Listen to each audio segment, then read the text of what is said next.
CBS 8's Brian White took to our desert areas and found the people who live there aren't really fazed by the hot temperatures, but he also talked with scientists about why it's so hot so early and how soon we could expect a cool down. Well, the concept of a heat dome is simple and elementary to those who know about weather, like our own meteorology team at CBS 8.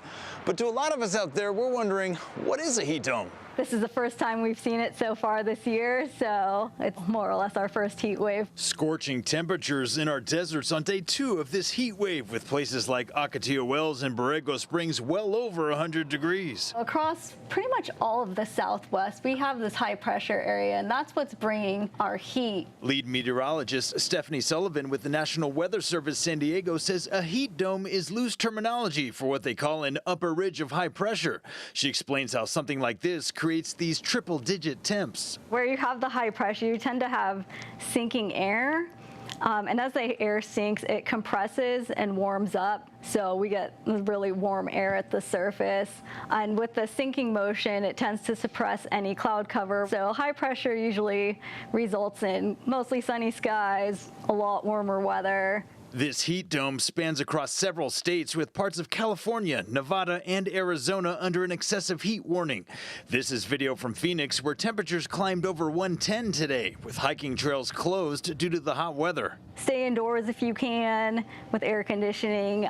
If you have to be outdoors, try to save it for early in the morning or in the evening when it's a little bit cooler outside. I asked Stefanie why there's such a stark contrast right now between our deserts and the beaches with these temperatures. Our ocean temperatures are still pretty cold, so when we have the air blowing off that, it kind of acts as a natural air conditioner, and the cloud cover prevents it from warming up so much too. She explains how west of the I-15 temperatures are nice and cool comparatively, but once you head east and into the mountains, it's not the case anymore. Once you start to get inland and especially higher elevations, you tend to get above the marine layer into warmer and drier air, so that air conditioning effect kind of shuts off. The excessive heat warning for our deserts is in effect until Friday evening. I'm Brian White for CBS 8. Well, June gloom was in full effect along the coastline, but as we just saw, it wasn't like that all over. Our chief meteorologist, Carlene Chavis, joins us now with your microclimate forecast. Carlene. Yeah, you are talking about some much cooler temperatures, and that is the case closer towards the coast. As mentioned, you have that cool air effect, that air conditioning effect, because the water temperature right now is 62 degrees. So when you have westerly winds that pick up with that sea breeze, that's what makes that difference. That's also what we saw the marine layer for today. You have the 60s right along the coast. You also have 70s right now across inland areas, 77 degrees right now for Ramona, 72 for Hamul. There's the 70s and 80s across the mountains, and 108 for Borrego Springs.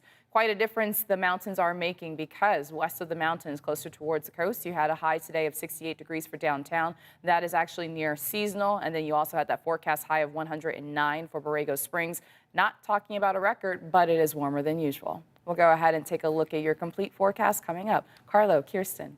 Seeing a few. Thanks, Carlene. What was supposed